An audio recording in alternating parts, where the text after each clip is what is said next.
Imagine England in 1558, a great power in world politics shaped entirely under patriarchy. Authority, religion, and sovereignty that were believed to only belong to men. And on the throne, a young woman.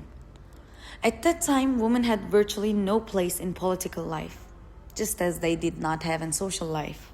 Power was not just male-dominated, but it was assumed to be naturally and innately male.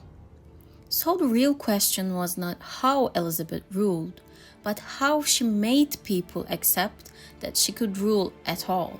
Most importantly, Elizabeth understood and accepted something bitter. She could not openly stand against the patriarchal system that surrounded her, because she knew that if she tried to confront it directly, she would be rejected by the nation.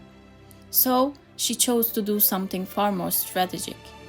She worked between the lines. She started reshaping it from within, using what we can call now as using soft power. Image, speech, religious positioning, and public performance. She did not fight the system. She learned how to make it work for her.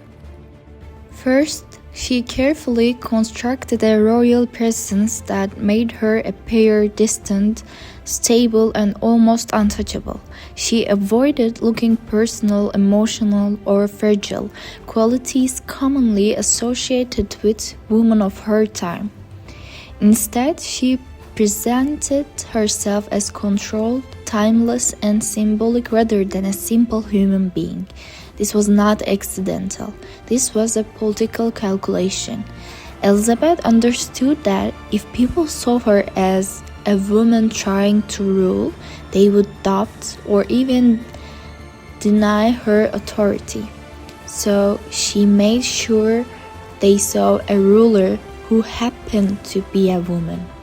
Over time, this distinction became powerful. Her gender did not disappear, of course, but it stopped being the highlight of her authority.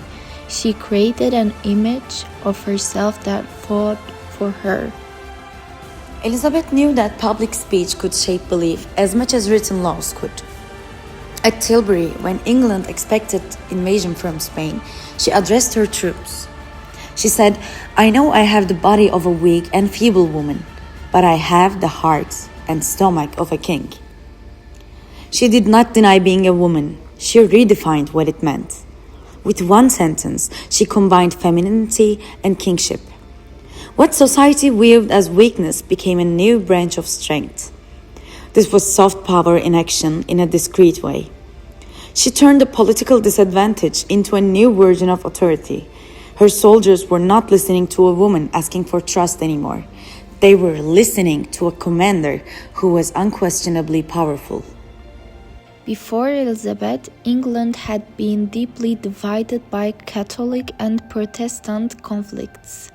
Rapid religious changes under previous rulers created fear, instability, and distrust among the nation. Elizabeth did not present herself as a radical reformer. She just became the symbol of never-ending chaos in the eyes of the nation. Through the Elizabethan religious settlement, she presented herself as a divinely guided stabilizer who was restoring the balance and order of the kingdom. Her rule did not appear experimental or risky. It was necessary. Obedience to the Queen became connected to peace, order, and even divine will. Her authority was no longer questioned as a female, it was accepted as a sacred presence. The most strategic choice of all was the fact that she was never married. In the 16th century, this was shocking. Queens were expected to marry so that a man could stand beside them and help govern. Elizabeth refused to split her power with a man.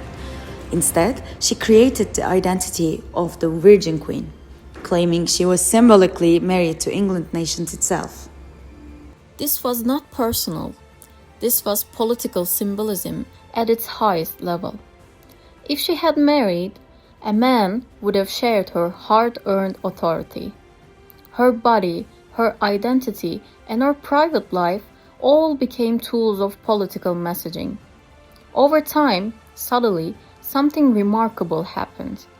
Elizabeth did not overthrow patriarchy or change rulership methods drastically, but she operated within the existing lines so successfully that people stopped questioning whether women could or should rule. She didn't create equality, but she created the first visible political space for female sovereignty inside the patriarchal order. She changed how authority looked and how power was imagined, and this change happened not through revolution but through perception. This is why Elizabeth I is historically important for women in politics, not because she immediately changed laws for women or because women suddenly gained political rights, but because she proved that women could hold sovereign authority and make it apparel, natural, and stable. Her success created an example that could not be ignored in later history. Elizabeth didn't inherit unquestioned authority, she constructed it herself. Through the use of image, Through speech, Through religion, and through symbolism. she ruled not only with laws and armies, but with belief, and in doing so, she quietly cracked one of the strongest assumptions of her time, that political power could only belong to men.